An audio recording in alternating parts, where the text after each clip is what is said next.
You're about to witness the last person anyone would expect to be lethal.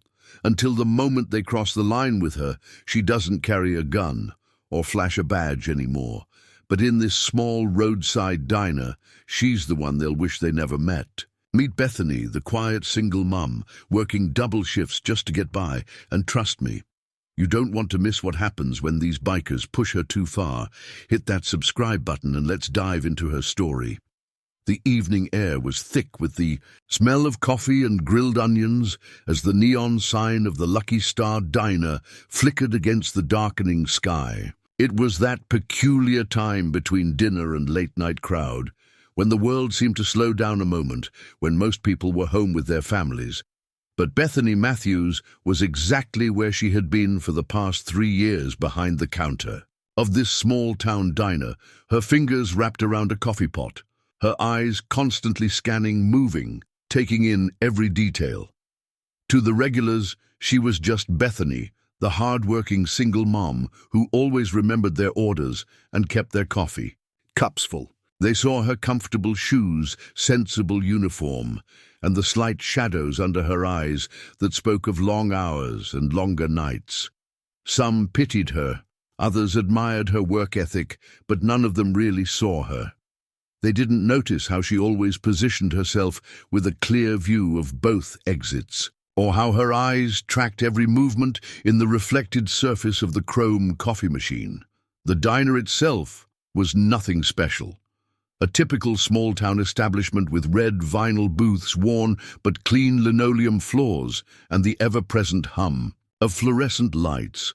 It sat just off Highway 23 in the town of Millbrook, population 4,062, where nothing exciting ever happened, or at least that's what everyone thought. To Bethany, it was perfect, the kind of place where people came and went without asking too many questions, where she could blend in, become part of the background, just another face in a small town's tapestry. Tonight was like any other, the usual. Customers scattered throughout the booths, old Tom Jenkins nursing his 3rd cup of decaf, while working on his crossword puzzle, Martha and Earl Wilson sharing a slice of apple pie the way they had every Thursday for the past 40 years.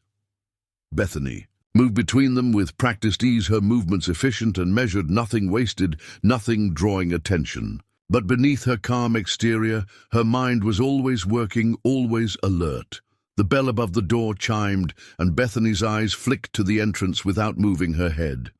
2 truckers walked in, shaking off the evening chill, their heavy boots leaving subtle marks on the freshly mopped floor. She categorized them instantly, their gait, their posture, the way their eyes moved around the room. Harmless, she decided, just tired men looking for a hot meal and maybe some conversation before hitting the road again. "Evening, folks," she called, out her voice warm and welcoming, the perfect diner waitress. "Coffee's fresh and the pot roast special is still hot." She already had 2 menus in hand, moving toward their chosen booth with the kind of efficiency that came from years of practice. But it wasn't just waitressing experience that made her movements so precise. Years before, Bethany had learned to move like this in very different circumstances for very different reasons. Bethany's real name wasn't even Betheny Matthews, but that identity, like so many others, had been carefully constructed, crafted to be forgettable, yet solid enough to withstand scrutiny. In another life, she had been Agent Catherine Pierce, CIA operative, specialized in deep cover operations and asset extraction. She had moved through the shadows of foreign cities, played roles so convincingly that even she sometimes forgot who she really was. But that was before everything changed, before she had to disappear for real. The weight of the coffee pot in her hand was familiar now, comforting, even though it was nothing like the weight of a weapon. She had traded in her tactical gear for an apron, her cover identities for a simple name tag that read Bethany. The mission reports had been replaced by order tickets, and the only intelligence she gathered now was about who wanted their eggs over easy and who needed their coffee topped off. It was a different life, a quieter life, and most days she was at peace with that. But old habits died hard. She still maintained awareness of her surroundings, still kept track of exits and entrance points, still noticed when someone new came to town. It wasn't paranoia. It was training ingrained so deeply it had become instinct. She knew every regular customer, their patterns, their quirks, their potential to be either ally or threat. She kept mental notes of unusual vehicles that passed through town, monitored changes in routine, and always had a plan. The truckers ordered their meals, and Bethany moved back behind the counter, her hands automatically reaching for plates and utensils while her mind wandered. 3 years had passed since she'd left her old life behind, since she'd made the decision that would change everything. It hadn't been an easy choice, but it had been the only one she could make. The agency had understood, or at least they said. They did. They had helped set up her new identity, provided the bare minimum she needed to start over. But after that, she was on her own. Sometimes late at night, when the diner was empty, and the only sound was the quiet hum of the refrigerators, she would think about her past life. The adrenaline, the sense of purpose, the feeling that what she did mattered. But then she would remember why she left, remember the price that came with that life, and know she had made the right choice. Her daughter Emma was worth every sacrifice, worth giving up everything she had been, everything she had known. Emma was the reason Bethany had chosen this life, this town, this diner. At 12 years old, Emma was everything Bethany had never allowed herself to be: innocent, carefree, normal. She went to school, made friends, worried about homework and soccer practice, not about cover stories or extraction plans. Bethany had made sure of that, had built this life brick by brick to protect her daughter from the shadows of her past. The bell chimed again, and Bethany's attention snapped back to the present. This time something was different. The energy in the diner shifted, subtly like the change in air pressure before a storm. Through the window she could see motorcycles pulling into the parking lot, their chrome gleaming under the neon lights. One by one, they filed in leather-clad figures with heavy boots and darker intentions than her usual customers. Bethany's fingers tightened almost imperceptibly around the coffee pot as she watched them enter her carefully maintained world. They weren't local, she knew that immediately. The way they moved, the way they surveyed the room, it all spoke of outsiders looking for trouble. The patches on their leather vests identified them as the Steel Serpents, a motorcycle gang known for causing trouble up and down the highway. Bethany had heard whispers about them in town, stories about protection rackets and worse, but until now they had stayed away from Millbrook. As they settled into the booths, their voices too loud, their laughter too sharp, Bethany felt something stir. Inside her, something she had kept buried for 3 long years. It wasn't fear she had faced far worse than a group of bikers in her previous life. No, it was awareness, the kind that came with knowing that her peaceful existence was about to be tested. She could feel it in the air, see it in the way the other customers grew quiet, in the subtle shift of power within her diner. Bethany kept her movements steady, her expression neutral as she approached their table. She had played this role countless times before in situations far more dangerous. To them, she would appear as nothing more than a tired waitress, maybe someone to mock or intimidate. They wouldn't see what lurked beneath the surface, wouldn't recognize the calculating mind behind her pleasant smile. They had no way of knowing that they had just walked into the domain of someone far more dangerous than they could imagine. "Welcome to Lucky Star," she said, her voice carrying just the right mix of weariness and professionalism. "What can I get you folks tonight?" The night was young, and Betheny Matthews, former CIA operative, current single mother and diner waitress, was about to remind someone why appearances could be deceiving. But for now, she would wait, watch, and remember that sometimes the most dangerous predator was the one no one suspected. The game was about to begin, and Bethany had no intention of losing, not when everything she had built was at stake. The Lucky Star Diner sat like a beacon of warmth against the gathering darkness, its windows casting rectangles of light onto the cracked asphalt of the parking lot. Inside, the familiar scent of coffee and grilled burgers mingled with the lingering aroma of apple pie, the daily special that Martha the cook had perfected over 2 decades of service. For Bethany Matthews, this was more than just a workplace. It had become her sanctuary, a carefully chosen haven where she could build a new life far from the shadows of her past. Bethany moved, with practiced efficiency, between the worn vinyl booths, her sensible shoes making no sound against the checkered floor. Every step, every gesture was measured, born from years of training that she couldn't quite forget. Her brown hair was pulled back in a simple ponytail, a few strands escaping to frame a face that most would describe as ordinary. She had cultivated that look deliberately, choosing clothes that were neither too new nor too old, makeup that enhanced without drawing attention, and a manner that was friendly but forgettable. The regulars had their routines, and Bethany knew them all. Old Tom Jenkins always sat in booth 3, his coffee black, his newspaper spread out before him like a shield against the world. The Wilson couple claimed the corner booth near the window every evening, sharing a single slice of pie between them while watching the sunset. These patterns, these predictable movements of small-town life, had become Bethany's anchor, helping her maintain the careful balance between vigilance and normalcy. But there was more to Bethany's attention to detail than simple customer service. Her eyes constantly scanned the diner, taking in every detail, every change, every potential threat. The kitchen door, with its squeaky hinge that needed oil, could serve as an emergency exit if necessary. The heavy coffee pot in her hand could become a weapon in seconds.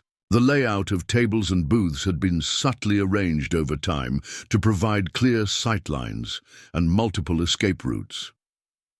These weren't the thoughts of a typical waitress, but they were second nature to Bethany.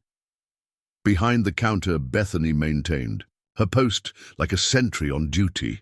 From this position, she could observe both entrances, monitor the parking lot through the windows, and keep track of everyone in the diner. The chrome coffee machine served as an impromptu mirror, allowing her to watch what happened behind her without turning around. These habits, ingrained during years of CIA training, had saved her life more than once, and she wasn't about to abandon them now, even in this peaceful setting. 12-year-old Emma, her daughter, and the reason for everything, sat at the counter doing her homework as she did every evening after school. Her textbooks were spread out before her, a half-eaten plate of fries pushed to one side, as she frowned over her math problems. Bethany's heart squeezed every time she looked at her daughter, seeing in her face the perfect blend of innocence and determination. Emma knew nothing of her mother's past, believed fully in the simple story they had crafted together of a single mom working hard to make ends meet. "Mom," Emma called out, looking up from her textbook, "can you help me with this problem? I can't figure out how to solve for X." Bethany moved closer, leaning over the counter to examine the equation.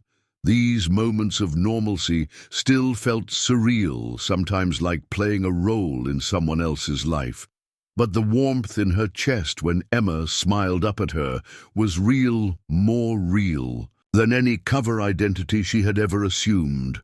"Remember what your teacher said about isolating variables?"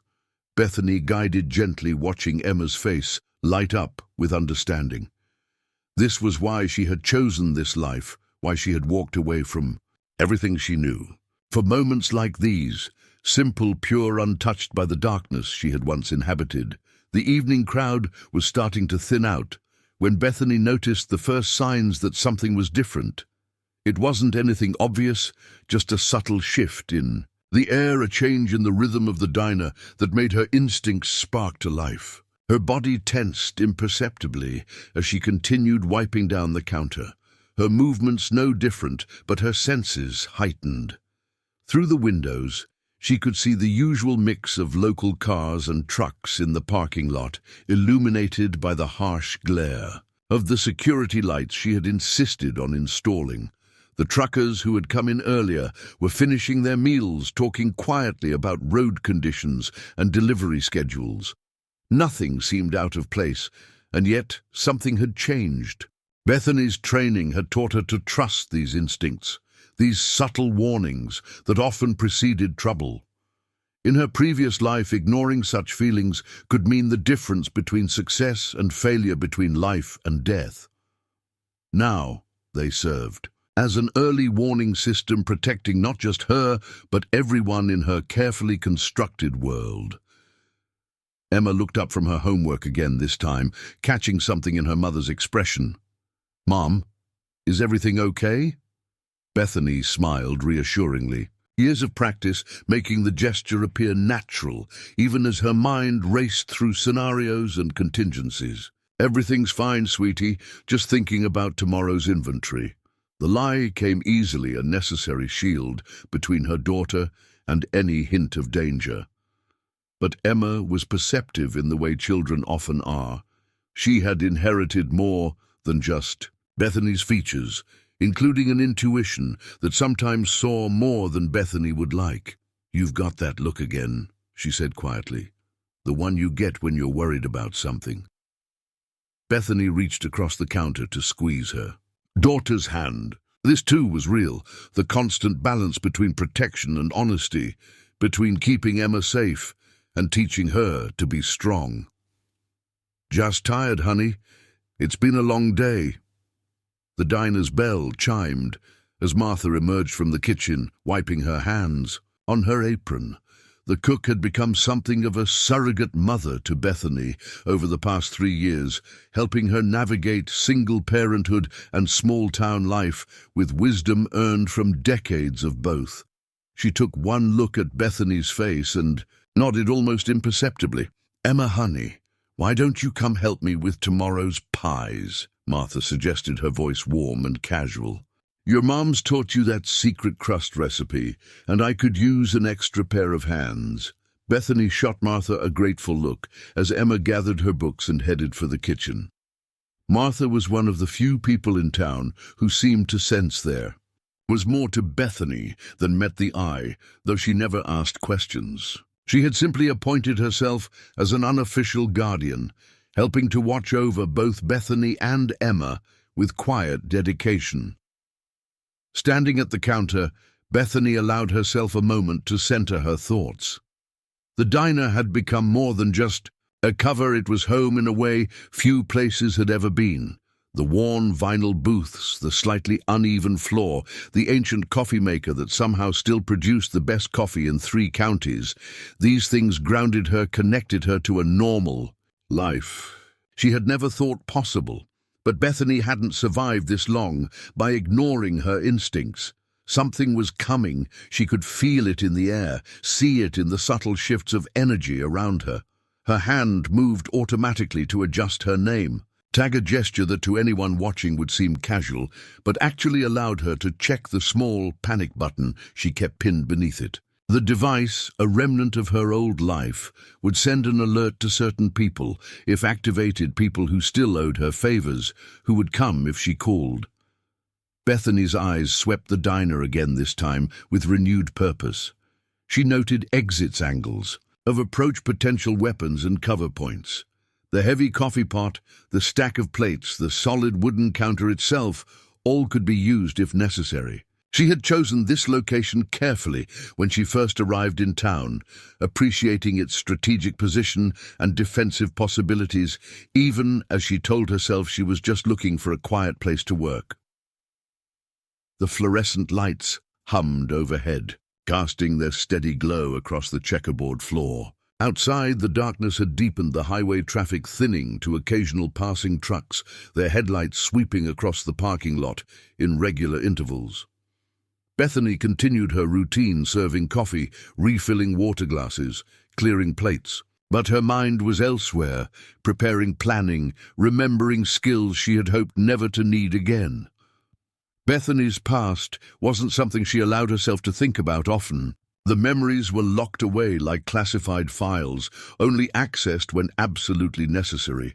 But as she moved through the diner that evening, something about the tension in the air made those memories surface, rising like ghosts from a carefully buried grave. 15 years earlier, she had been someone else entirely. Catherine Pierce had been one of the CIA's most valuable deep-cover operatives, specializing in asset extraction and intelligence gathering. Her ability to blend in, to become whoever she needed to be, had made her legendary within certain circles. She could transform herself from a high society socialite to a humble secretary in the blink of an eye, each identity as convincing as the last. The sound of plates clinking against the counter triggered a flash of memory. A cafe in Prague. The gentle tap of fine china masking the sound of a conversation that would change the course of 3 governments. Bethany's hands remained steady as she wiped down the counter, but her mind was elsewhere, remembering the weight of a different identity, a different life. She had never been the typical operative. While others relied on flash and distraction, Catherine had excelled at becoming invisible, at being the person no one remembered seeing. It was a skill that had saved her life countless times. And now, years later, it helped her maintain her cover as just another small-town waitress. The missions had been complex, dangerous puzzles where one wrong move could mean disaster. She had extracted scientists from hostile territories, gathered intelligence that prevented terrorist attacks, and infiltrated organizations that most people didn't even know existed. Each success had come at a cost, though. Pieces of herself left behind in safe houses and shadow operations across the globe. Then came the Moscow mission. Bethany's grip tightened imperceptibly on the coffee pot as those particular memories surfaced. It should have been routine. Gather intelligence on a suspected arms dealer, identify his contacts, and get out. But nothing about that mission had been routine. Instead, it had led to a discovery that shook the foundations of everything she believed in. The arms dealer had been a cover for something much bigger, a conspiracy that reached into the highest levels of multiple governments. Bethany had uncovered evidence of corruption so deep, so pervasive, that it had made her question everything she thought she knew. And in the midst of this, she had discovered something else. She was pregnant. Emma's birth had changed everything. Suddenly, the shadows Bethany had lived in for so long seemed darker, more threatening. The web of lies and betrayal she had uncovered in Moscow hung over her like a sword, and she knew she had to make a choice. Her daughter deserved more than a life of looking over her shoulder, more than a mother who disappeared for months at a time on classified missions. The decision to leave hadn't been easy. The agency had been her life, her purpose, her identity for so long. But the moment she held Emma in her arms, Bethany knew she couldn't go back. She had negotiated her exit. Carefully, calling in favors from people who owed her, ensuring that her departure wouldn't raise too many red flags. The agency had helped up to a point. They had provided her with a new identity, one that would stand up to scrutiny. Bethany Matthews was created, a single mother with a solid but unremarkable background, just enough of a paper trail to seem real without drawing attention. They had even helped her choose Millbrook, a town small enough to be overlooked but large enough to disappear into. But Bethany knew better than to rely completely on any safety net, even one provided by her former employers. Over the years, she had built her own contingencies, established her own fail-safes. The panic button under her name tag was just one of many precautions she maintained, along with the secure satellite phone hidden in her apartment and the emergency cash buried in the woods outside town. Emma's laughter drifted from the kitchen, pulling Bethany back to the present. She could hear her daughter chatting with Martha, their voices mixing with the familiar sounds of the diner. These were the moments that reminded her why she had chosen this life, why she had walked away from the adrenaline and purpose of her former career. Her training hadn't gone to waste, though. It had just been repurposed, channeled into different priorities. The same skills that had once helped her survive in hostile territory now helped her protect her daughter, maintain their cover, and build a life that was as normal as she could make it. She had become an expert at balancing vigilance with appearing ordinary, at being prepared while seeming unremarkable. The diner itself had been carefully chosen, its location offering strategic advantages that most people would never notice.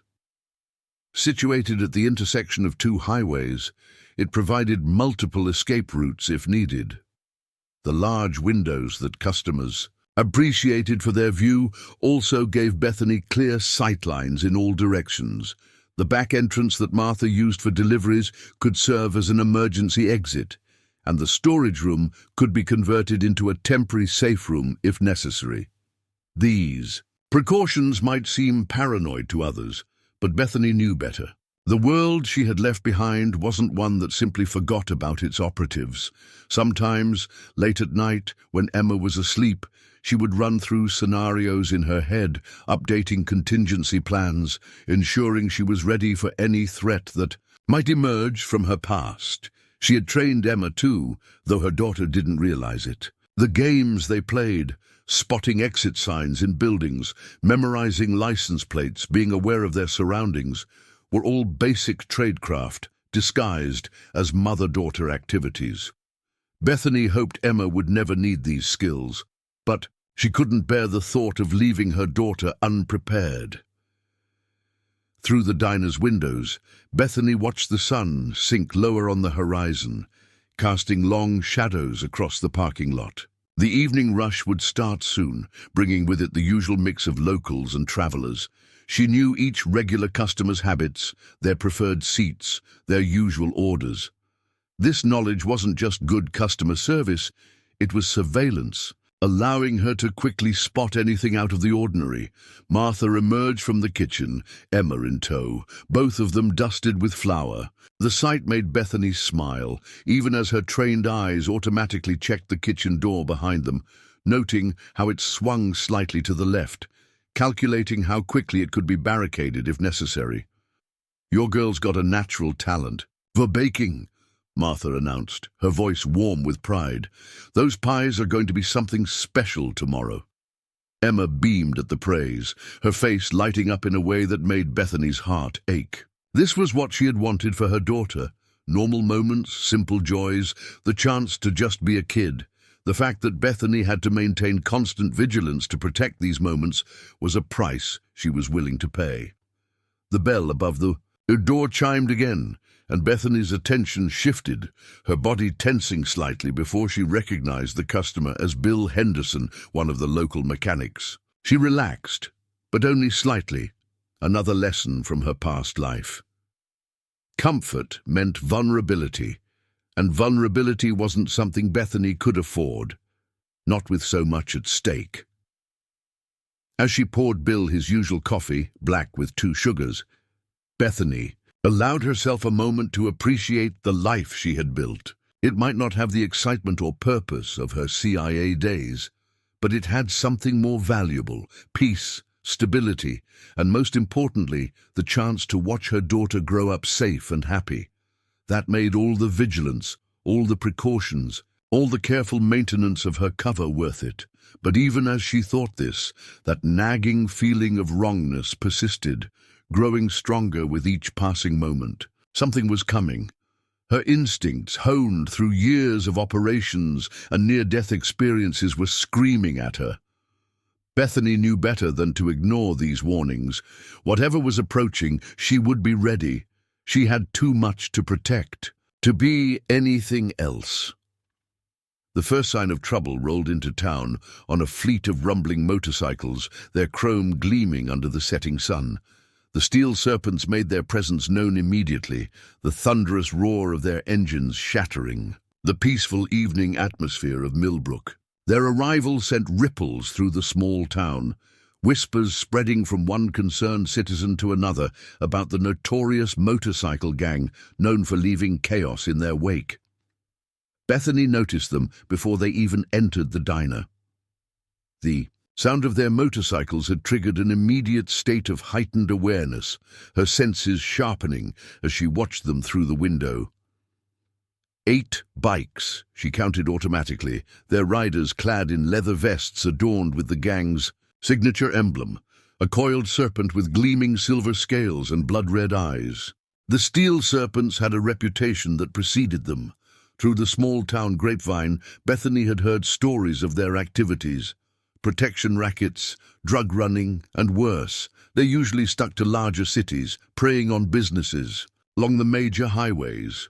Their appearance in Millbrook was unusual, and in Bethany's experience, unusual meant dangerous.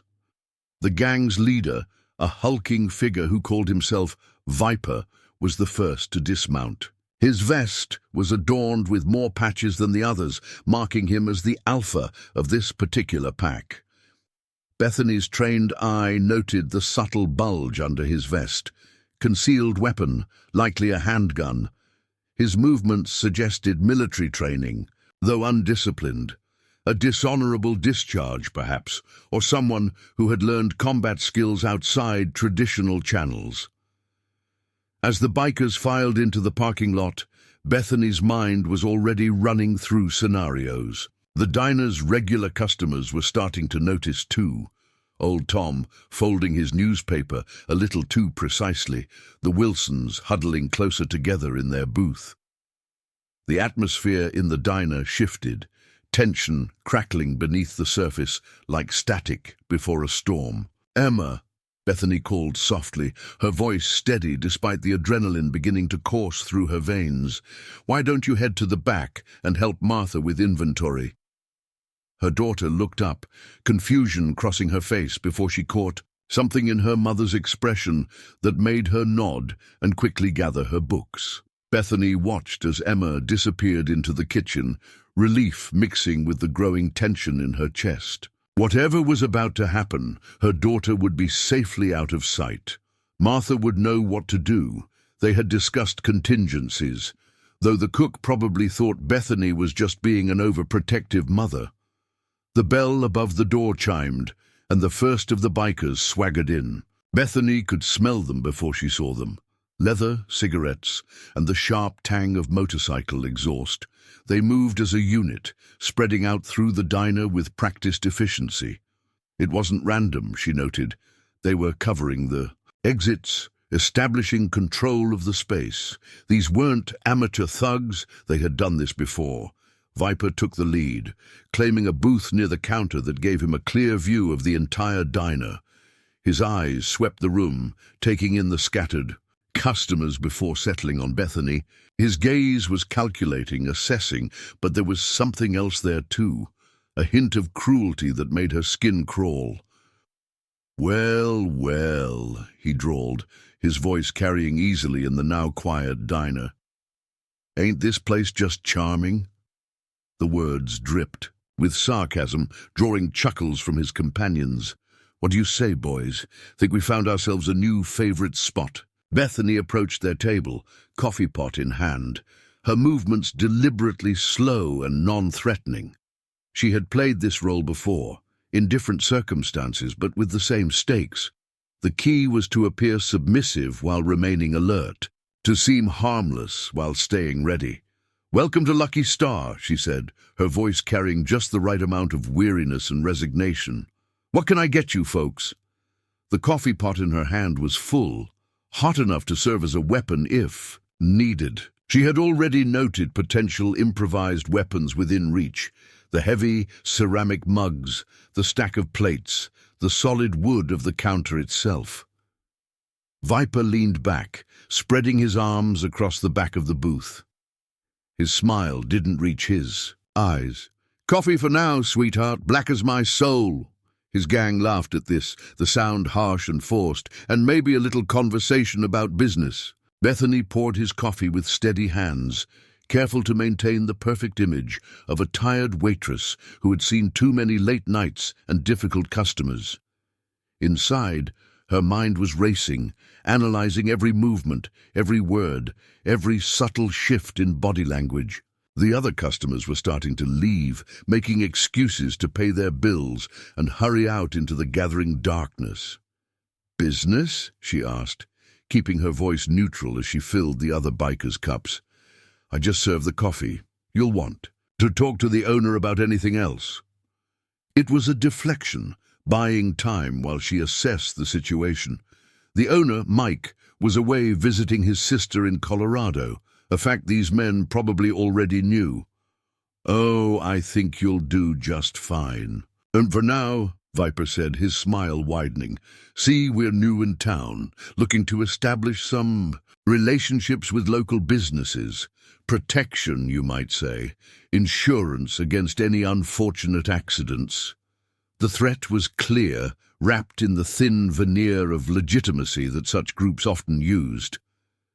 Bethany had heard similar proposals before, in different languages and different contexts, but always with the same underlying message: pay up or face the consequences. "Like I said," Bethany repeated, her voice still steady, "I just served the coffee, but it sounds like something the owner should handle when he gets back next week." She started to turn away, but Viper's hand shot out, grabbing her wrist. His grip was tight, meant to intimidate. "Maybe you're not understanding me, sweetheart," he said, his voice dropping lower, darker. "This isn't the kind of offer that waits. We're offering to help protect this fine establishment, and it would be a shame if something happened while the owner was away." Bethany looked down at his hand on her wrist, then back up to his face. In another life, he would already be on the floor, his arm twisted behind his back, his face pressed against the linoleum. But she couldn't do that. Not here, not now. She had a cover to maintain, a life to protect, a daughter to think about. "Please, let go of my wrist," she said quietly, injecting just enough fear into her voice to seem authentic. "I'm sure we can discuss this civilly." The words tasted like ash in her mouth, but they were necessary. She needed time to think, to plan, to ensure that whatever happened next wouldn't expose her true identity or endanger Emma. Viper released her with a small shove, his smile never wavering. "Of course we can, sweetheart. We're all civilized people here." His gang laughed again, the sound echoing off the diner's windows. "We'll be back tomorrow night. Have a message ready for us from the owner, and make it a positive one, for everyone's sake." Bethany nodded, stepping back from the table. She could feel the weight of their eyes on her, predatory and calculating. They thought they had found an easy target, a small-town diner with a defenseless waitress. They had no idea who they were really dealing with, and for now, that was exactly how Bethany needed to keep it. As the bikers finished their coffee and prepared to leave, Bethany maintained her role perfectly, the intimidated waitress trying to keep it together. But beneath that facade, her mind was already working, planning, preparing. She had faced worse threats than the steel serpents, dealt with more dangerous predators. The question wasn't whether she could handle them, it was how to do it without compromising the life she had built here. The bell chimed again as the last biker left, the sound seeming to echo in the now empty diner. Bethany watched through the window as they mounted their bikes, the engines roaring to life in a cacophony of threatening noise. As they pulled out of the parking lot, she allowed herself a small moment of tension release, her fingers uncurling from the death grip she had maintained on the coffee pot. Tomorrow night, they would be back. Tomorrow night, they would expect submission, compliance, fear. Tomorrow night, they would learn that sometimes the most dangerous person in the room isn't the one making threats. It's the one quietly serving coffee and waiting for the right moment to strike. The first real confrontation came sooner than expected. The morning sun had barely touched the diner's windows when Bethany heard the now familiar rumble of motorcycles approaching. She was alone in the front, having just opened. For the early breakfast crowd, Martha was in the kitchen prepping for the day, and thankfully, Emma was safely at school. Through the window's reflection, Bethany watched the steel serpents pull into the parking lot. Only 3 bikes this time. Viper and 2 others. A smaller group meant they weren't expecting trouble, just coming to make their point clear. Bethany's hands remained steady as she wiped down the counter, but her mind was already calculating angles, distances, potential weapons. The bell chimed as they entered, bringing with them the smell of leather and exhaust. Viper took the lead again, sliding onto a stool at the counter directly in front of Bethany. His companions flanked him, creating a wall of leather and implied threat. "Morning, sweetheart," Viper said, his voice carrying that same false sweetness from the night before. "Sleep well? Have any interesting dreams about our conversation?" Bethany set a coffee cup in front of him, her movements measured and precise.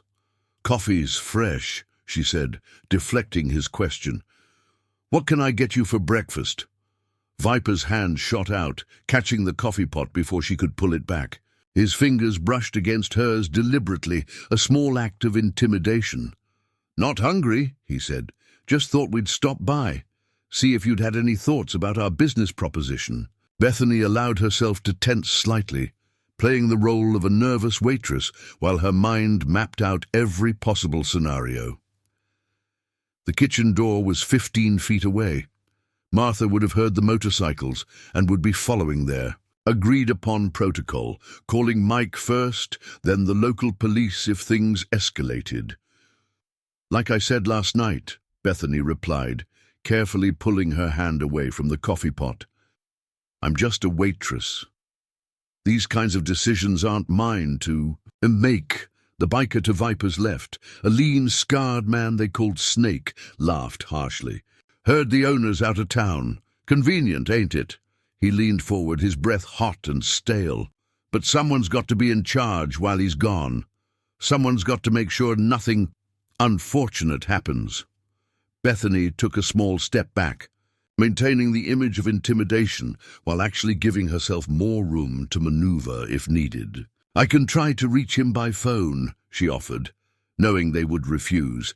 This wasn't about actually making a deal.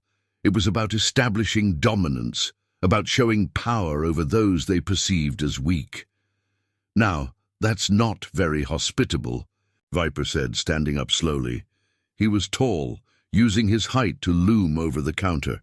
"We're trying to be friendly here, offering protection for a reasonable fee. Would be a shame if something happened to this nice place." His eyes wandered meaningfully to the large front windows. Glass breaks so easily these days. Bethany's fingers tightened imperceptibly around the rag she was holding. In her previous life, she had faced down drug lords and terrorists with less subtlety than these men. But then, she had been Agent Pierce, armed with a badge and the full backing of the CIA. Now she was Bethany Matthews, single mother and waitress, with a cover to maintain and a daughter to protect. "Please," she said, allowing a tremor to enter. Her voice, "I just work here. I don't want any trouble." Viper's smile widened, cruel and satisfied. He thought he had her scared, thought he was in control. "Trouble's already here, sweetheart. Question is, what are you going to do about it?" He reached across the counter suddenly, grabbing her wrist just as he had the night before. But this time, his grip was tighter, more aggressive. Bethany let out a small gasp of pain, partly for show, partly because the bastard actually had a strong grip. "Let go," she said quietly, her eyes meeting his. "Please." "Or what?" Viper sneered, tightening his grip further. "What's a little thing like you going to do about it?" For a moment, just a fraction of a second, Bethany felt her control slip. Her body tensed, muscle memory from years of training screaming at her to act. She could have him on the ground in 2 moves. She could have all 3 of them unconscious before they knew what hit them. The knowledge burned in her veins, demanding action. But she couldn't. Not yet. Not like this. Instead, she let her eyes fill with tears, her free hand trembling, as she set down the coffee pot. "You're hurting me," she whispered, playing into their expectations of a helpless woman. Snake laughed again, the sound like gravel.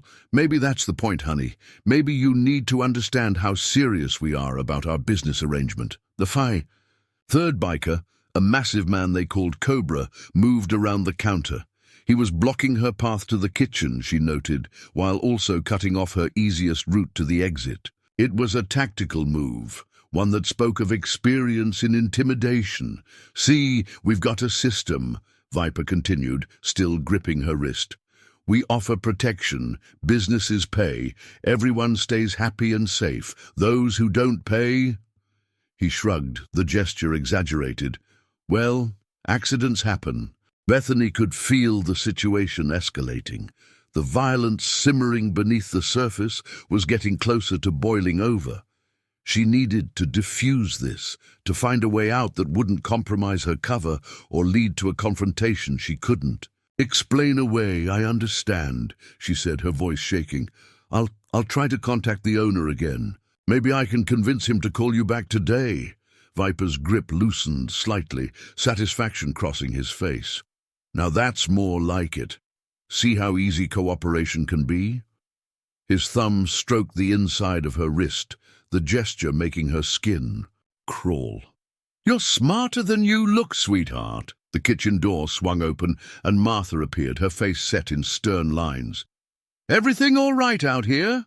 she asked, her voice carrying the weight of years of authority in her own kitchen. Viper released Bethany's wrist, stepping back with exaggerated casualness. "Just fine," he said smoothly.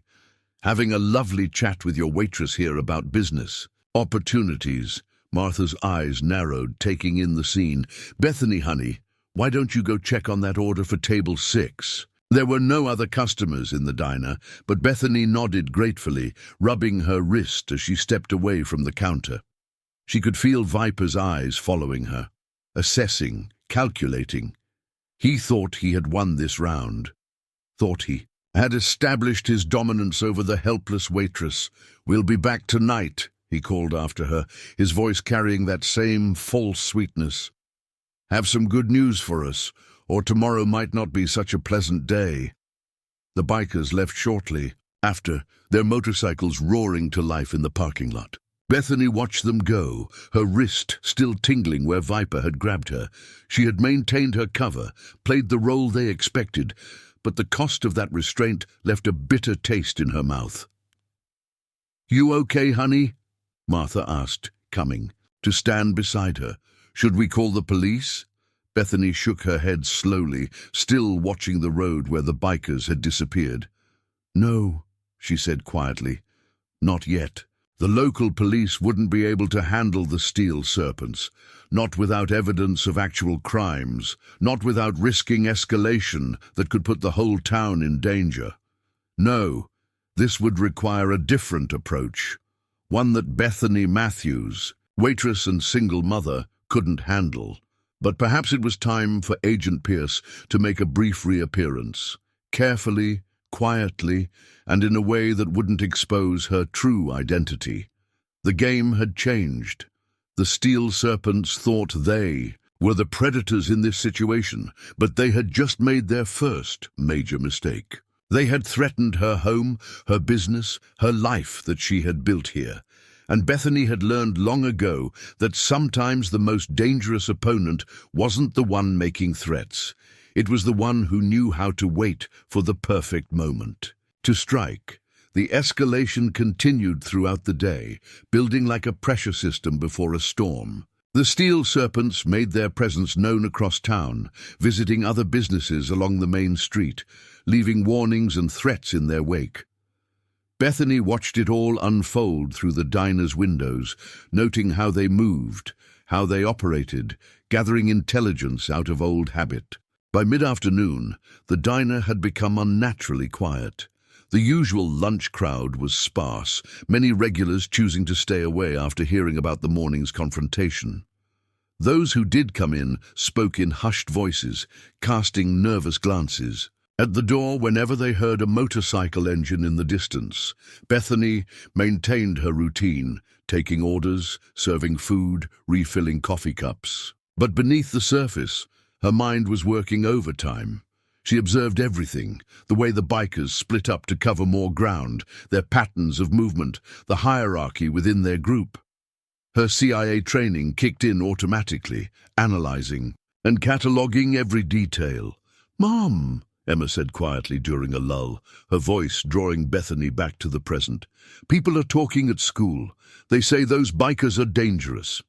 Her daughter's eyes were worried, showing a maturity beyond her 12 years. "Are we going to be okay?" Bethany's heart clenched at the concern in Emma's voice. This was exactly what she had tried to protect her daughter from, the intrusion of danger into their carefully constructed normal life. "Everything's going to be fine, sweetie," she assured her, reaching across the counter to squeeze her hand. "Sometimes people just try to seem scary to get what they want." But Emma wasn't so easily convinced. Jenny's dad closed his store early today, and Mrs. Wilson at the bookshop said she might do the same. "They're all scared, Mom." Bethany watched her daughter's face, seeing the wheels turning behind those intelligent eyes. Emma had inherited more than just her mother's looks. She'd also gotten her sharp mind and keen observation skills. Sometimes, like now, it made maintaining their cover more challenging. "Listen to me," Bethany said, leaning closer. "People like this, they feed on fear. The more scared everyone gets, the more power they think they have. But they're just bullies, and bullies can't win if we don't let them." The words felt hollow even as she said them, not because they weren't true, but because they weren't complete. Bethany knew exactly how to handle bullies, like the steel serpents. Agent Pierce had dealt with far worse in her career, but Betheny Matthews, the waitress, couldn't display that knowledge or those skills without raising dangerous questions. The afternoon wore on, tension building with each passing hour. Bethany sent Martha home early, insisting she could handle the dinner shift alone. The truth was, she wanted fewer people around if things went bad. The cook had protested, but Bethany had been firm. "Take Emma with you," she had added quietly. "Help her with her homework until I close up." Martha had given her a long look, something like understanding flickering in her eyes. "You be careful," she had said finally, leading Emma out the back door, "and call if you need anything at all." Now, as the sun began to set, Bethany found herself alone in the diner. She had closed early, putting up the "Sorry, we're closed" sign after the last customer left. The parking lot was empty except for her old Honda, parked in its usual spot near the back door. The silence was heavy, expectant. Bethany used the time to prepare. She moved through the diner with purpose, making subtle adjustments that appeared random but were anything but. A chair shifted slightly out of place here, a stack of plates positioned within easy reach there. She wasn't setting up for a fight, she was creating options. The panic button under her name tag felt heavy against her chest. One press and certain people would know she needed help, but using it would mean exposing her past, risking everything she had built here. It was a last resort, one she hoped she wouldn't need. Instead, she focused on what she could control. She knew the steel serpents would return. Viper had made that clear enough. They would expect to find her scared, ready to submit to their demands. They would expect a helpless waitress, alone and vulnerable. Bethany intended to let them keep thinking that, right up until the moment she proved them wrong. She thought about Emma, safely away with Martha, and felt a familiar mix of love and determination steel her spine. Everything she had done, every sacrifice she had made, had been to give her daughter a normal life. The steel serpents threatened, that which meant they had to be dealt with. The question was how to do it without compromising their cover. The sound of motorcycles in the distance pulled her from her thoughts. Bethany moved to the coffee maker, starting a fresh pot. It was a deliberate choice. The familiar action would make her appear normal, unthreatening, while the hot coffee could serve as a weapon if needed. Old habits died hard. Through the windows, she watched the bikes pull into the parking lot. More of them this time. 6 bikes, their chrome gleaming under the streetlights. They parked in a semicircle facing the diner, their headlights creating harsh shadows across the empty restaurant. Bethany's pulse remained steady as she watched them dismount. Her body was relaxed, ready. She had been in far worse situations, faced far more dangerous opponents. The key was to remain in control, to dictate the terms of engagement while appearing to be at their mercy. The bell chimed as they entered, Viper in the lead as always. He saw the closed sign, but his smile only widened. "Now that's not very hospitable," he drawled, spreading his arms. "Closing early on our account." "We're closed," Bethany said, her voice carrying just the right amount of nervous tension. "Please leave," Viper laughed, the sound echoing off the windows. "Closed to the public maybe, but we're not the public, are we, boys?" His gang spread out through the diner, taking up positions that they thought were tactical. Bethany noted their positions, calculating angles and distances automatically. "Have you thought about our offer?" Viper asked, approaching the counter. "Had time to reconsider your position on our protection services?" Bethany kept the coffee pot in her hand, ostensibly to appear busy, but really to have a weapon ready.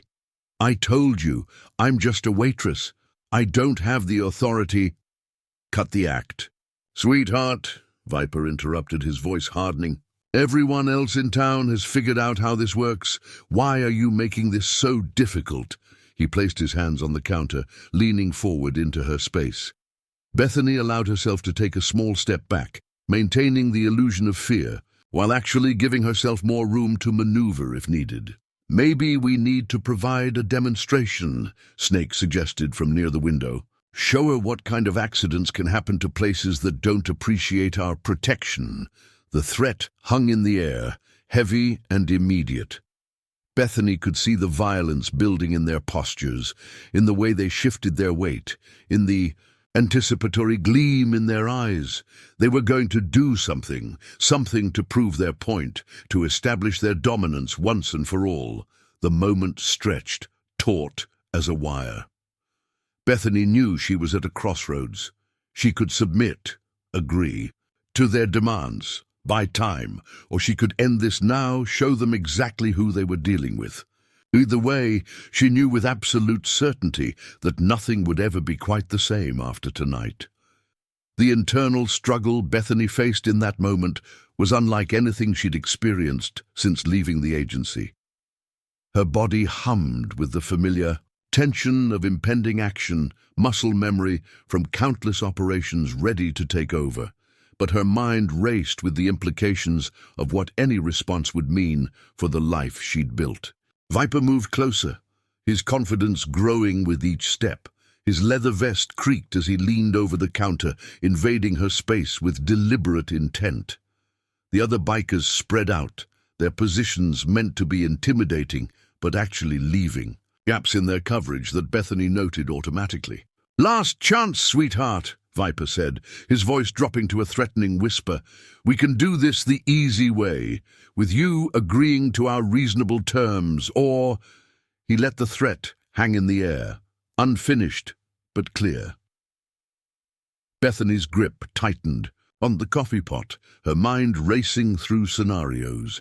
She could feel the weight of her choices pressing down on her, each option carrying consequences that would ripple through her carefully constructed life. The training inside her screamed for action, while the mother in her urged caution.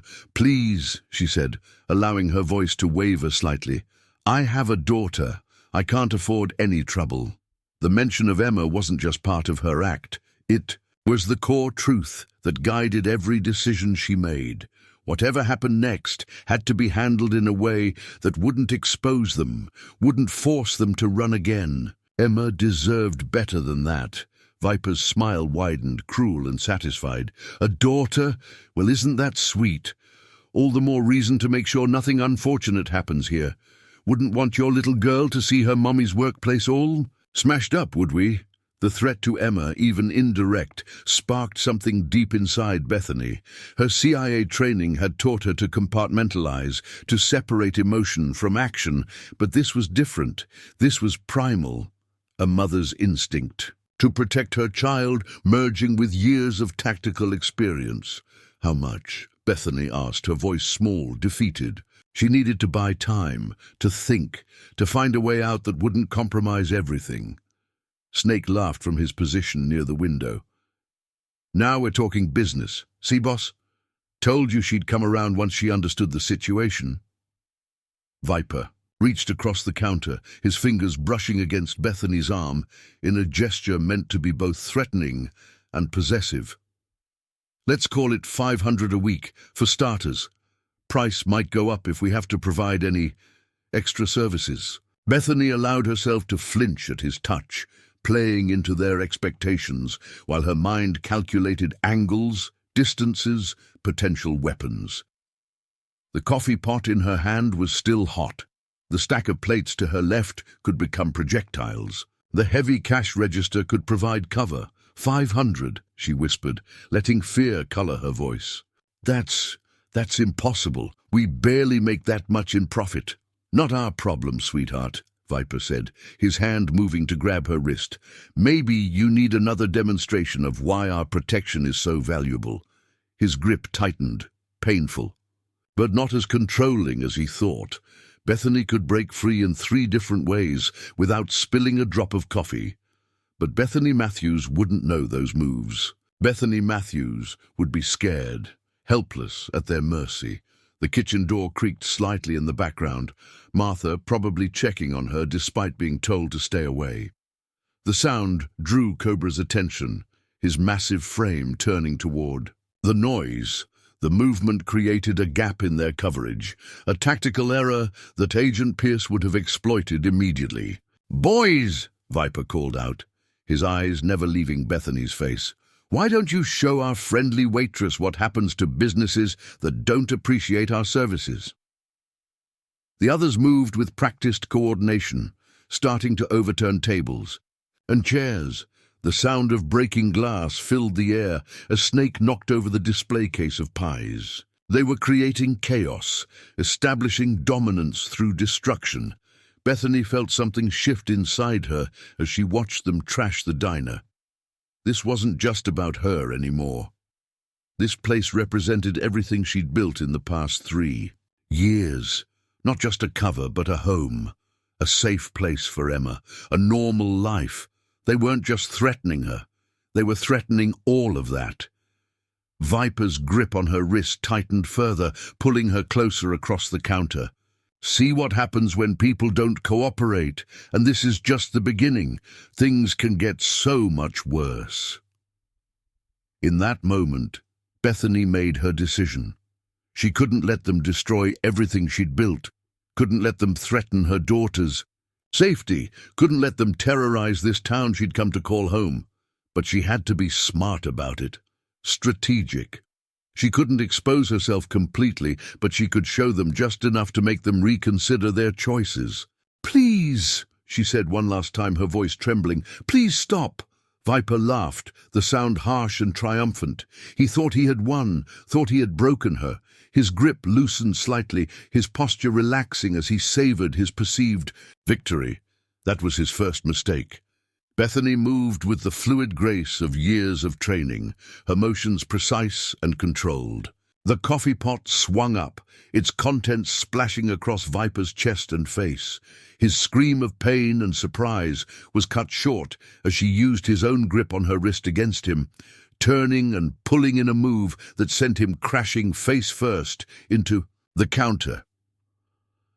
The other bikers froze for a moment, shocked by the sudden turn of events. That moment was all Bethany needed.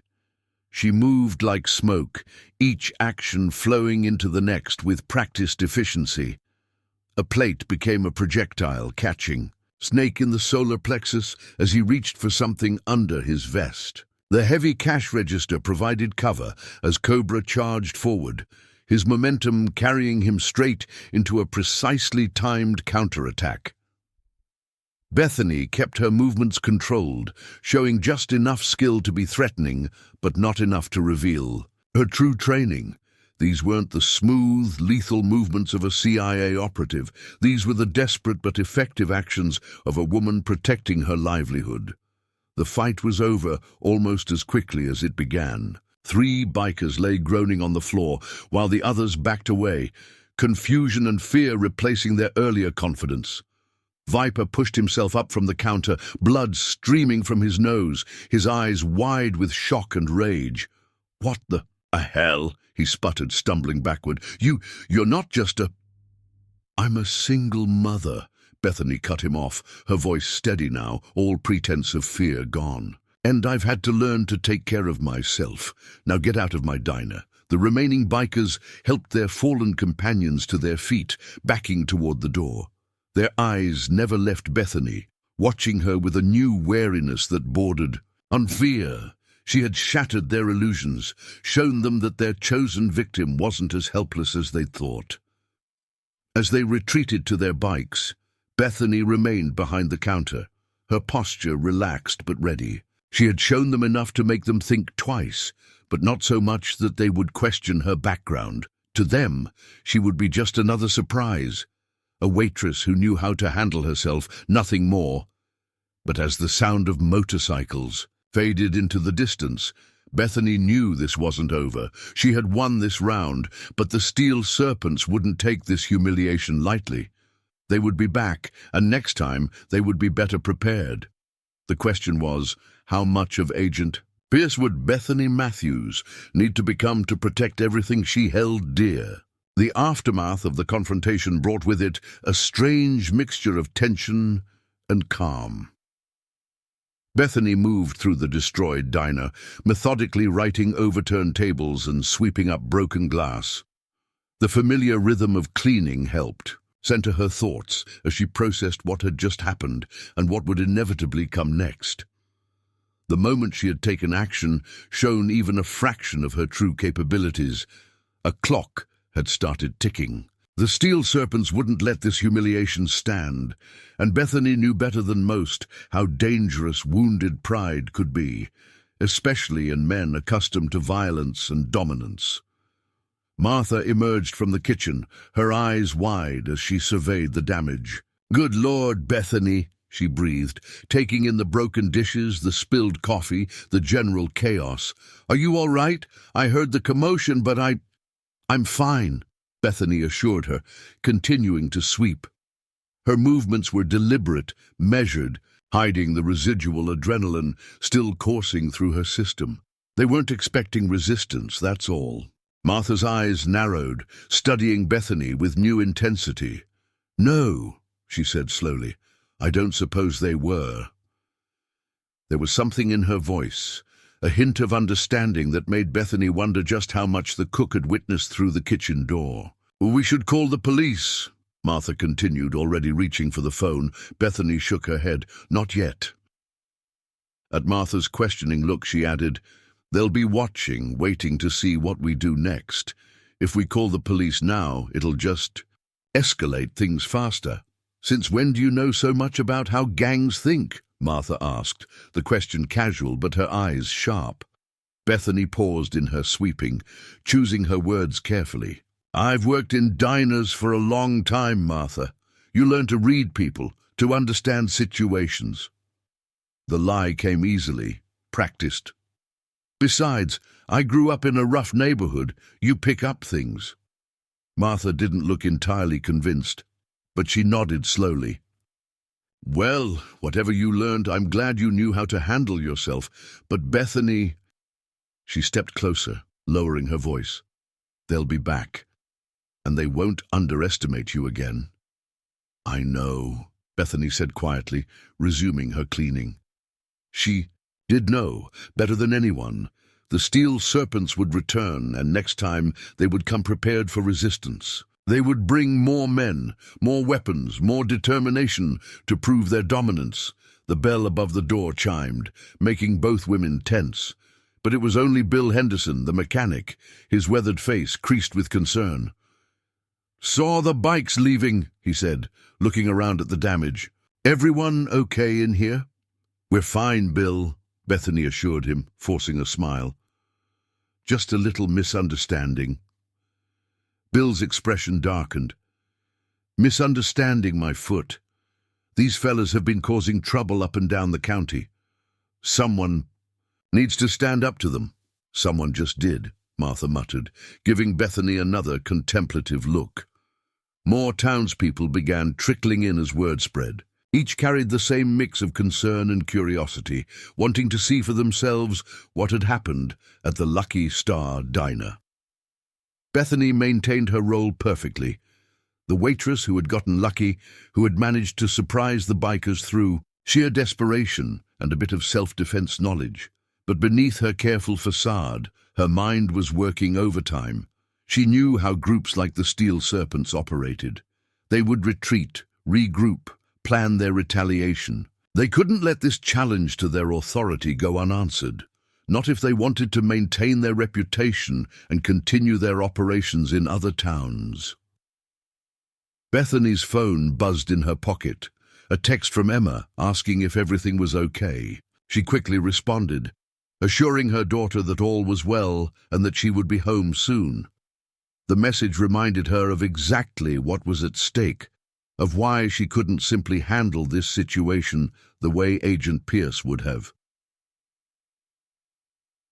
As the evening wore on, the curious onlookers finally departed, leaving Bethany alone in the diner. She moved through the space one final time, checking windows and doors, noting potential entry points and defensive positions, old habits resurfacing, preparing for what she knew would come.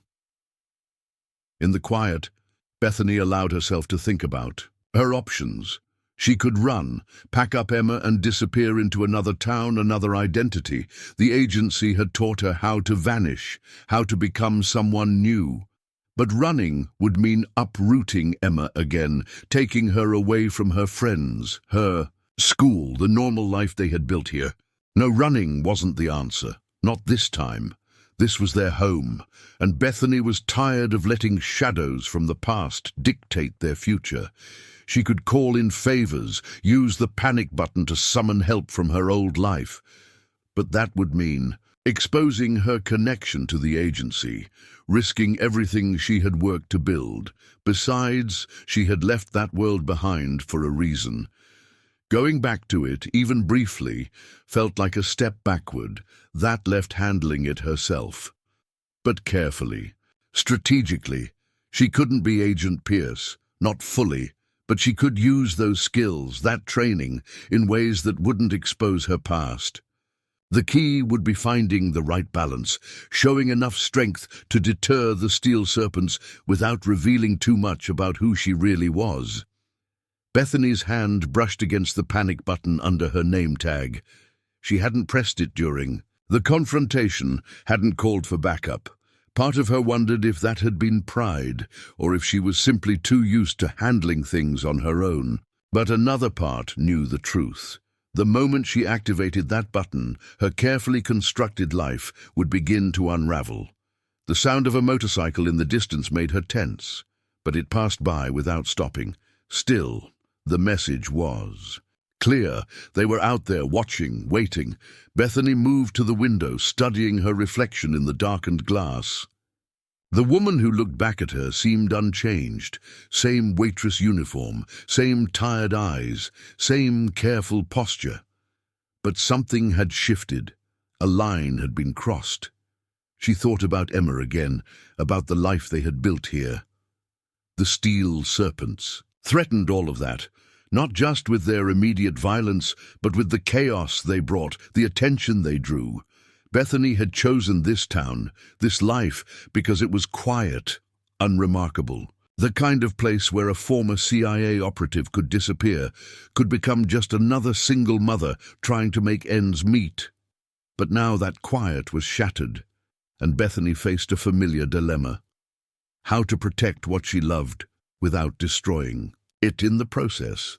She had faced similar challenges during her CIA days, having to make impossible choices between competing necessities. The stakes felt even higher now, with Emma's future hanging in the balance. As she finally locked up for the night, Bethany's mind was already working on contingency plans. She would need to prepare, to set up defensive measures that looked innocent, but could prove effective if needed. The diner itself could become a weapon if used correctly. She had already demonstrated that tonight. The drive home was tense, her eyes constantly checking the rearview mirror for followers. Old tradecraft came back automatically, varying her route, watching for tails, noting any vehicles that seemed out of place. By the time she pulled into her driveway, Bethany had made her decision. She wouldn't run, and she wouldn't call for help. She would handle this herself, drawing on her training and experience while maintaining her cover. The steel serpents had chosen the wrong waitress to intimidate, and they were about to learn that some threats weren't as obvious as others. But first, she had a daughter to hug, homework to check, and a normal evening to maintain. Because that was the real challenge, not just protecting their life here, but preserving its normalcy, its peace. Betheny Matthews had fought too hard for this quiet existence to let anyone take it away. The escalation came faster than even Bethany had anticipated. The steel serpents weren't content to nurse their wounds and plan a careful retaliation. They wanted immediate revenge. The next morning, Bethany arrived at the diner to find all the windows smashed, broken glass glittering in the early sunlight, like crushed diamonds. Standing in the parking lot, surveying the damage, Bethany felt a familiar calm settle over her. It was the same stillness she had experienced during operations, when the situation demanded perfect clarity and control. The bikers had made their move, wanting to show strength after their humiliation, but in doing so, they had given her valuable information about their tactics, their temperament, their level of organization. "Oh my God," Martha gasped, pulling up in her weathered pickup truck. "Those bastards really did it." The cook's face was a mixture of anger and fear as she took in the destruction. "Bethany, we have to call the police this time." Bethany nodded slowly, already noting details that others might miss. The breaks in the glass were precise, systematic, not random acts of vandalism, but a calculated display of power. They had used tools, worked quickly, probably in the early hours of the morning when the street was empty. Professional in their own crude way. "Yes," she agreed, pulling out her phone. "We'll call them, but Martha—" She turned to the older woman, her expression serious. "You might want to take a few days off. Things could get worse before they get better." Martha's eyes narrowed. "Like hell I will. I've been serving food in this diner for 20 years, and I'm not about to let some leather-wearing thugs scare me away." She paused, studying Bethany's face. "Besides, seems to me you might need backup." The comment made Bethany's lips twitch in what might have been a smile. Martha didn't know the half of it, but her loyalty was touching and potentially useful. In her CIA days, Bethany had learned the value of having trusted allies in place, people who could watch your back without necessarily knowing all the details.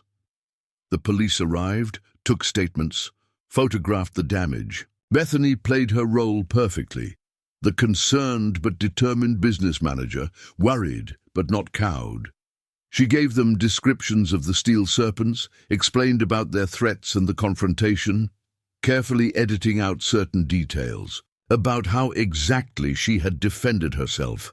"We'll increase patrols in the area," Officer Jensen promised, closing his notebook. "But honestly, Ms. Matthews, these guys are operating all over the county, without solid evidence linking them to specific crimes." "I understand," Bethany said, and she did. Local law enforcement wasn't equipped to handle an organized gang like the Steel Serpents. They could react to individual incidents, but they couldn't address the larger threat.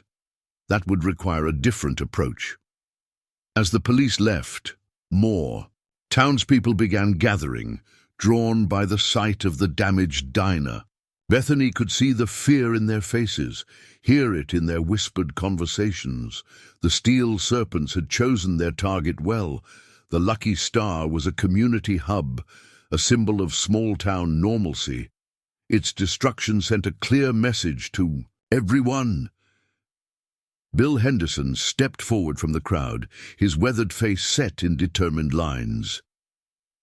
"We'll help you clean this up, Bethany.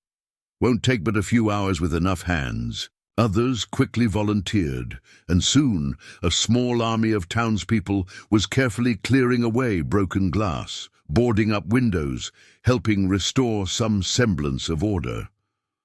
Bethany worked alongside them, all while her mind processed and planned. The bikers would be watching, she knew. They would see the community rallying, see their intimidation tactics failing to achieve their desired effect. That would force them to escalate further, to prove their dominance more dramatically. Bethany needed to be ready when they did. "Emma, I called during the cleanup, worried about coming to the diner after school. Maybe I should go to Jenny's house instead," her daughter suggested, trying to sound casual but not quite hiding her concern. "That's probably a good idea, sweetheart." Bethany agreed, grateful for her daughter's instincts. "I'll pick you up there later." She didn't add that she had already arranged for Martha's husband to keep an eye on both girls, just in case the steel serpents decided to expand their targeting. By mid-afternoon, the diner was functional again.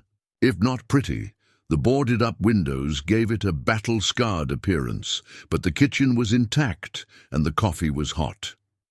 Bethany insisted on opening for the afternoon shift, knowing that staying closed would only signal weakness. "You're either brave or crazy," Martha commented, tying on her apron. "Maybe both." Bethany just smiled, the expression not quite reaching her eyes. "They want us scared, hiding. The best way to fight back is to show them they can't intimidate us that easily." But as she said the words, Bethany was already preparing for what would come next. She had arranged the newly positioned tables to provide better cover, ensured all potential weapons were within easy reach and mentally mapped out multiple scenarios for when, not if, the steel serpents returned.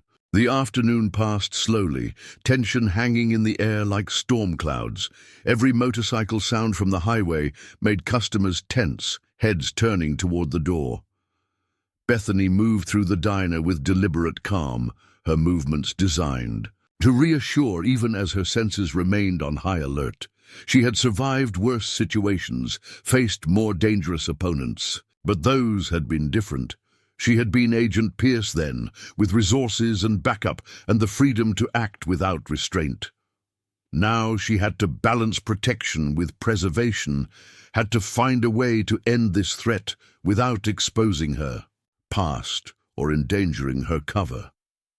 As the sun began to set, casting long shadows through the boarded-up windows, Bethany made a decision. She couldn't wait for the steel serpents to make their next move. She needed to take control of the situation, force them to react to her instead of the other way around. It was time to go on the offensive, carefully, strategically, in a way that Betheny Matthews could explain if necessary. "Martha," she called softly, "take off early tonight. I'll close up." The cook looked up from her prep work, concern evident in her expression. "You sure that's wise, being here alone after what happened?" "I'll be fine," Bethany assured her, already mentally preparing for what needed to be done. "Just keep your phone on, okay?" The escalation came faster than even Bethany had anticipated. The steel serpents weren't content to nurse their wounds and plan a careful retaliation. They wanted immediate revenge. The next morning, Bethany arrived at the diner to find all the windows smashed, broken glass glittering in the early sunlight like crushed diamonds.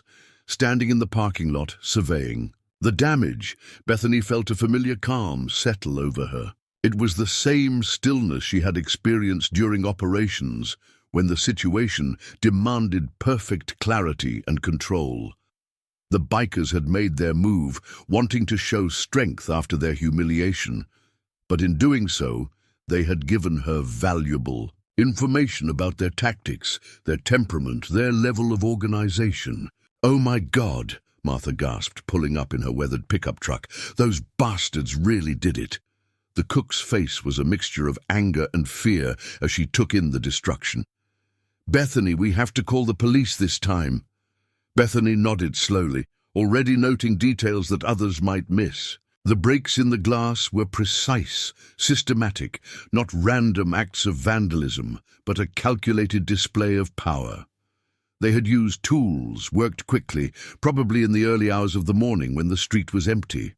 Professional, in their own crude way. "Yes," she agreed, pulling out her phone. "We'll call them, but Martha—" She turned to the older woman, her expression serious. "You might want to take a few days off. Things could get worse before they get better." Martha's eyes narrowed. "Like hell I will. I've been serving food in this diner for 20 years, and I'm not about to let some leather-wearing thugs scare me away." She paused, studying Bethany's face. "Besides, seems to me you might need backup." The comment made Bethany's lips twitch in what might have been a smile. Martha didn't know the half of it, but her loyalty was touching and potentially useful. In her CIA days, Bethany had learned the value of having trusted allies in place, people who could watch your back without necessarily knowing all the details. The police arrived, took statements, photographed the damage. Bethany played her role perfectly. The concerned but determined business manager, worried but not cowed. She gave them descriptions of the steel serpents, explained about their threats and the confrontation, carefully editing out certain details about how exactly she had defended herself. "We'll increase patrols in the area," Officer Jensen promised, closing his notebook.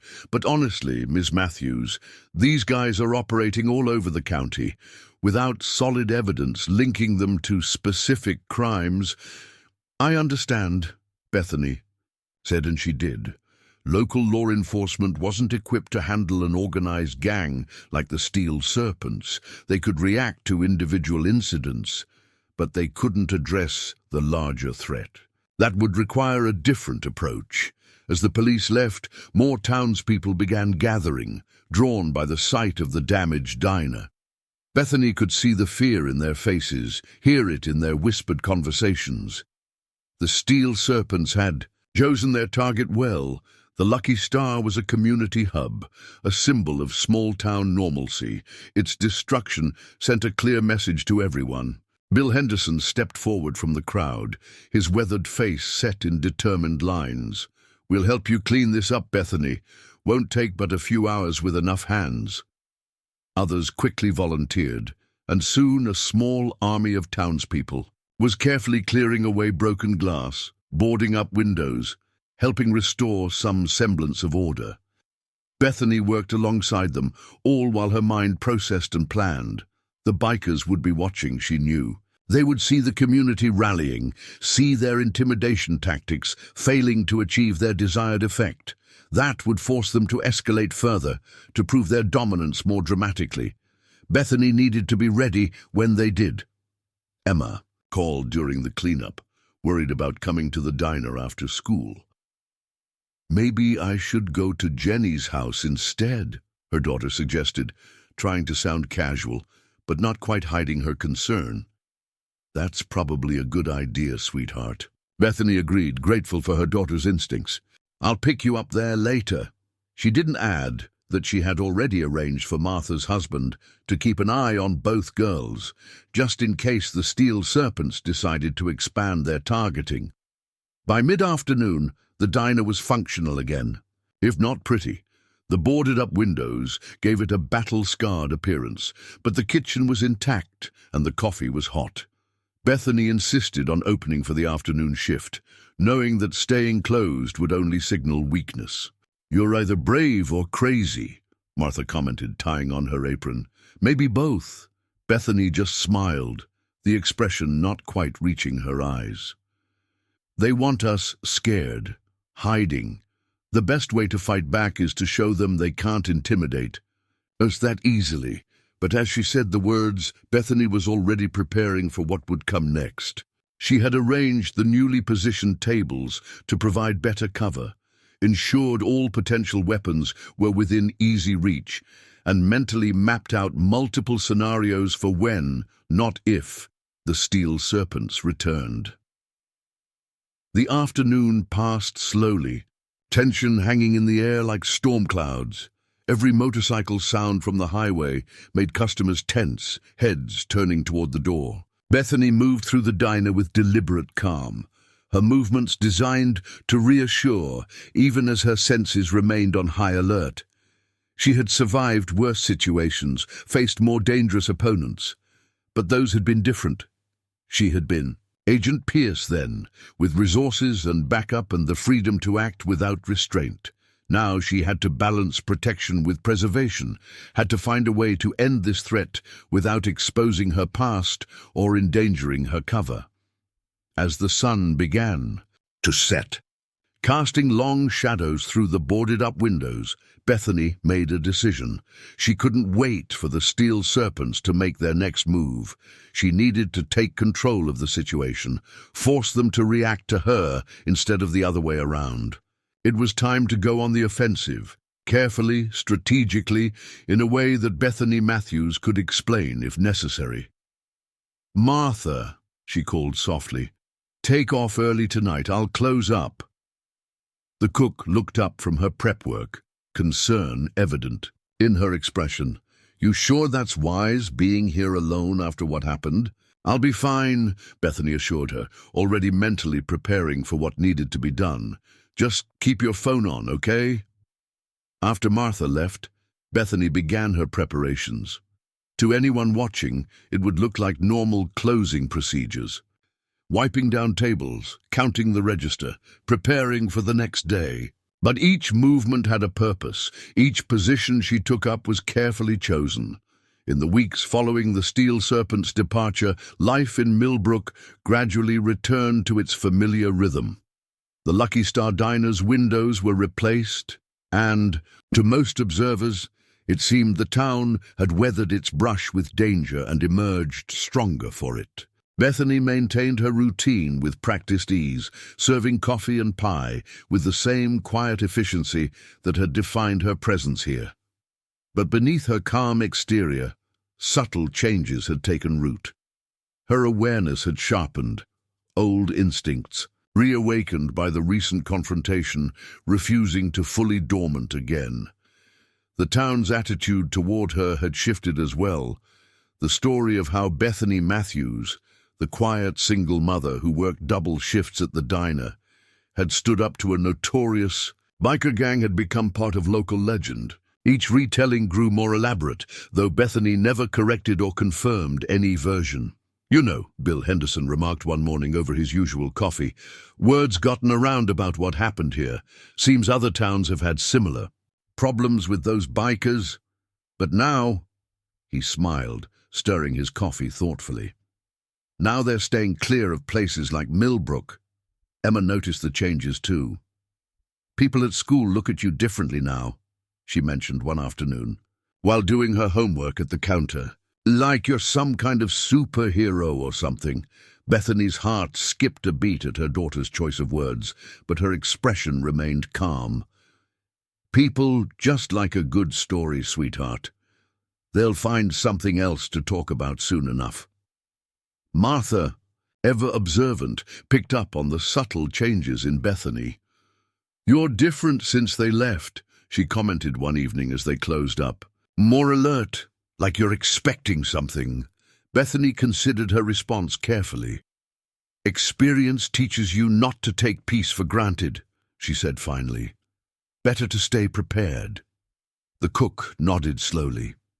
"Well, whatever your story is, and we both know there's more to it than you're saying, I'm glad you're here.